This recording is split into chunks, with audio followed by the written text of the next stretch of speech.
bet you some of you thought since it was Children's Sunday, you wouldn't have to have a sermon from me. I'll try not to be too long-winded. If you really thought about it, you didn't think I would take my second to last Sunday and not share a few thoughts with you. We've been talking over the last few weeks about transitions, and I've been sharing some thoughts about how, the importance of saying goodbye well and the importance of saying hello well. And today we're going to especially focus on the saying hello part. We've been talking a lot about the lasts, those last experiences that whenever a relationship is changing or ending, you go through. Just in the last few weeks, I went to my last administrative council meeting, and I will certainly miss those wonderful meetings. I'll miss the people in those meetings, if not the meetings. And I think I have a few more meetings that I'll be attending in my new position. But last Sunday was the last time I will share communion with you all. All those different lasts. But today we want to talk about the firsts, because you're going to be having some firsts over the next several weeks as you welcome Pastor Jim Shook and his wife Al, and as we go through those first times that you will experience with him. I have a really short scripture lesson for us this morning. It's from John chapter 3, and it's just one verse. And it's a fairly short verse, even at that. Chapter 3, verse 30. And this passage just simply says this: He must become more important while I become less important. These are words from John the Baptist as Jesus is beginning his public ministry, and some of the followers of John are leaving John to follow Jesus, and some of the ones who are trying to remain loyal to John are saying to John, John, you're losing market share here. Your market share is eroding. They're leaving you to follow Jesus. And they're expecting, when they say this to John, that he's going to be alarmed or upset by that. But he's not. And he says, in response, he, that's Jesus, must become more important while I become less important. And I think that's God's word for us today.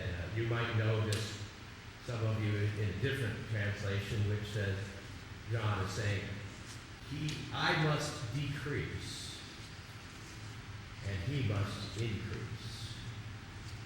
Either way, I think those are both good statements for us to ponder this morning. There's a leadership principle being outlined in this short passage. And that leadership principle is that whenever there is a change in leadership, there has to be a letting go of the old leadership in order to be able to embrace the new leadership, right? If you're going to fully embrace a new person, you got to stop embracing the other people quite as much, right? So, because how do we embrace when we embrace someone? When you really fully embrace someone, you take them in your arms and you hold them. And how many people can you embrace that way at a time? One, maybe two, but mostly one, especially those of us who are small like me. And so, when we have this time of transition, there needs to be a change of leadership. There needs to be an embracing that requires a letting go. And that's kind of the situation that we find ourselves in. As your outgoing pastor, I must become less important must decrease rather.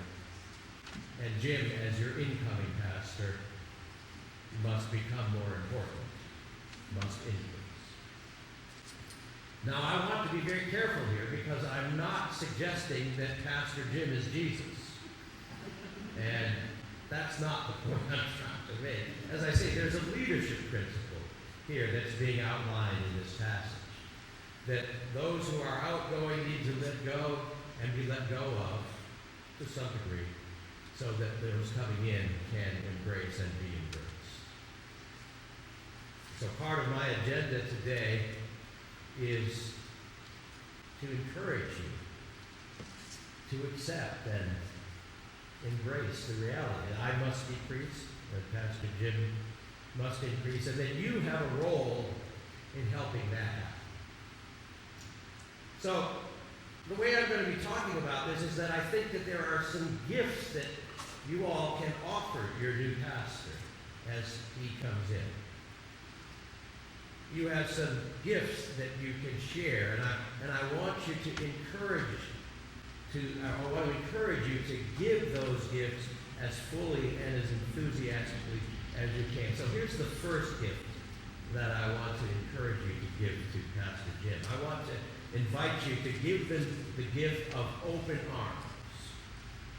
Having said goodbye to me as your pastor, I want to strongly encourage you to embrace Pastor Jim immediately as your new pastor. And here's what this means in practical terms. When you embrace Pastor Jim as your pastor, that means that you look to him to provide all the things that a pastor is supposed to provide. And that means, just from a practical standpoint, that among other things, right away, he would be the one to perform your weddings and your baptisms, your funerals, and the like. As I decrease and Jim increases, I want to ask you to embrace him. And one of the ways you could do that is to not ask me to come back to perform those pastoral functions. And you need to understand that if you do ask me, I will say no, because I need to decrease while Pastor Jim increases. I also ask you to not put Pastor Jim in the difficult position of having to decide whether to or not to invite me back because you've asked him. Now, I understand that this is one of the harder parts of these kinds of transitions. And it's hard for me as a pastor, too.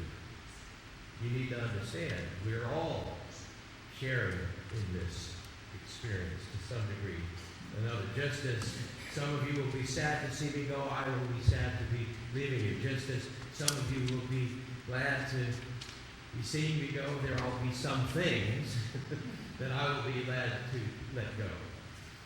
That's the way life is. And that's the situation that we are in. But what I need you to do, if you can possibly do it, find it in your heart to embrace Jim as your new pastor.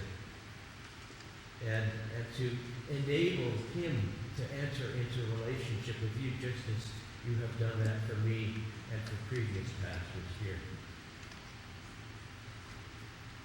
You see, it's interesting because part of the reason why there is this very understandable impulse to ask the pastor who's just recently left to come back and do your wedding or whatever, that's because we've had a relationship, right? Well, the only reason we've been able to have that relationship is because when I got here, Pastor Vicky stepped back and she allowed that to happen, right? And we began to be able to go on. And that process works much better if it's open, if you're open to it and embrace it as soon as you possibly can. I want that relationship for both you and for Pastor Jim, because you are wonderful people, and I want him to be able to have that experience of being your pastor. He needs to be everyone's pastor from the get-go. Now here's another gift that you can give your new pastor. The gift of unconditional love. Your love for Jim needs to be based not on how well you like him, although I'm sure many of you will like him very well, or how well you think he's doing as your pastor. It's not based on any of that. It's based on just the fact that he is. It's really actually the kind of unconditional love and acceptance that we are called by, as followers of Jesus, to offer to everyone that we encounter. But sometimes when people are in leadership positions, and sometimes when they represent change from someone that you maybe like or appreciate, it becomes a little bit harder. But I want to encourage you to try to clear the deck as much as you can, be able to accept and love Pastor Jim unconditionally. He needs that. He's going through his own transition with his own feelings and own people that he will miss and so on and so forth.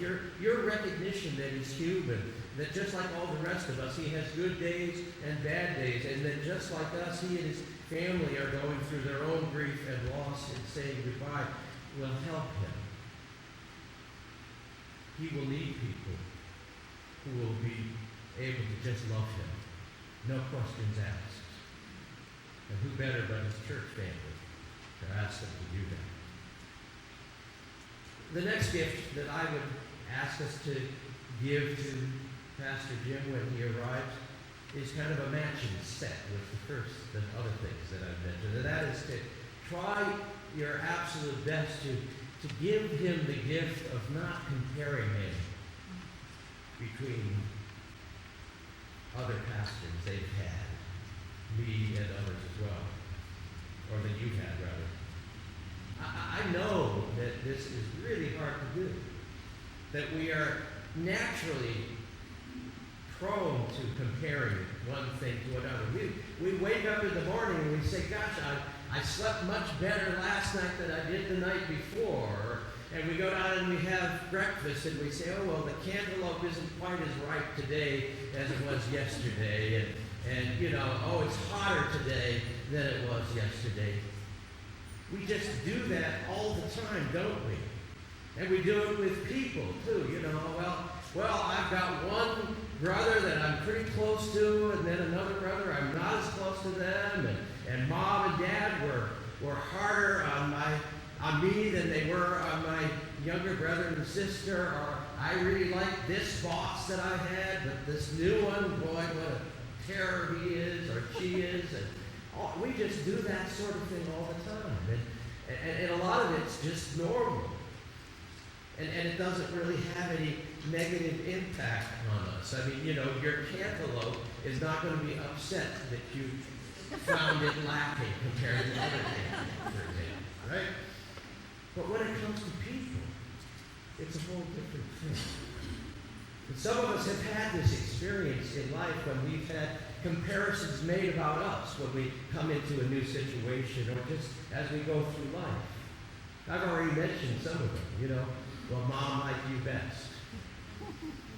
Or, you know, like I said, my boss that I love, you know, we sure miss him especially because the new one's no great shape. So, you know, all of that sort of thing. Or, boy, I really, you know, think that this pastor was a much better preacher than such another pastor.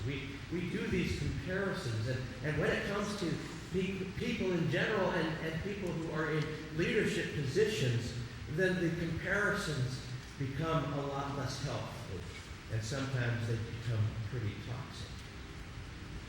I want to ask you how you felt when you faced those sorts of comparisons in your life. It's not fun, is it? But even when we receive comparisons that make us look better, those also have a lot of problems with it, too, don't they? Like, oh, you know, you're a much better preacher than our old pastor. Or, you know, your sermons are a lot shorter.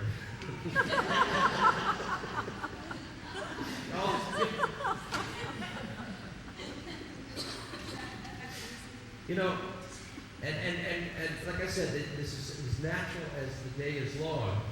But even the nice comparisons, or the ones that seem nice, you know, they might feel pretty good. Oh, she's saying I'm a better preacher. You know, isn't that wonderful? after not too long, you begin to think, doesn't feel so good. Because usually those kinds of things are not so much a compliment about you, but a backhanded way of slamming somebody else, right? Not only that, but they begin to sound a little bit like they're setting up some expectations. You might even begin to feel like you're being manipulated a little bit by those comparisons. So as natural as it is for us to do that sort of thing, I want to invite you to be very conscious about your thought process as you encounter Jim. Because he's going to bring some different gifts to the table. And some gifts you might appreciate more than others and less than others. But he's going to be different. And when you start to compare, try to move through that. I'm not going to tell you not to do it, because you're going to do it. But move through it. And maybe instead of saying, you're a better preacher than that last guy, say, you're a really good preacher. Right? Or saying, I really like the fact that your sermons are concise and short. I like the fact that you come to meetings on time. And that you keep your office clean. All of those sorts of things. Just give them the compliment. And also, if you have an issue that needs to be discussed, just bring that up with them. Without any reference to anybody else, right? It's not bad to give people feedback, but when it's loaded feedback with comparisons and backhanded insults and expectations and manipulation, those are not helpful. Now, finally, and perhaps most importantly, let me say also, comparisons are not very good when they're shared with the individual that they're directed towards or that's part of the comparison. They're also not really very good when they're shared with other people who are not involved. You understand what I'm saying? It can be really toxic. So let's try to allow that to happen, but move through it. You understand? But finally, most importantly, you can give your pastor the gift of your prayers. I covet your prayers as my wife and I and my family make our transition, but I also covet your prayers for Jim and Cal, and for our church as a whole, and for all churches that are going through transition. To pray for Jim and for Cal as they move into a new home in a new community with all sorts of new things and people. I mean, most of us here have had some experience with moving. You know how hard it is. So pray for them as they make this transition. And here's another great gift about prayer. If you find you're having a hard time loving or embracing your pastor, you'll be amazed how your attitude changes as you pray for them. It's a good principle at any time we find ourselves a little bit upset with somebody. Pray for them. Well, friends, I just want to close. There's lots of other gifts you can give, and I'm sure you can come up with them. But I just want to close with just a few closing thoughts. It has been an honor and a joy to be your pastor for these past 4 years. And in many ways, it feels like we've just really gotten started. And even though it's a fairly brief time that we've been together, still, I feel like we have shared a lot together. And I know that it has been a privilege to be with you in your times of greatest joy and sorrow, to walk with you through the ups and downs of our individual lives and our life together as a church. Now it is time to open your hearts to allow another person to experience those same privileges, and for you to have that same relationship with them, or even better. We will never lose what we have shared together. It doesn't go away. You are not being disloyal to me by opening your heart to a new pastor. In fact, it would fulfill my deepest hopes for you if you would let exactly that happen. And that Pastor Jim and Cal would be added to the number of those who have become precious to you and to this church as a whole.